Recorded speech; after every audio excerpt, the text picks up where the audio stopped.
இறப்பு என்பது ஒரு சுதந்திரம் என்று சொல்வார்களாம்.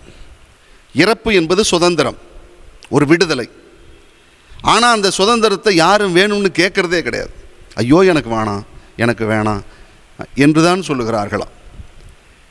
மரணம் என்பது ஒரு விடுதலை என்றால் எதன் அடிப்படையில்? இந்த செய்தியை அதிகமாக வலியுறுத்தியது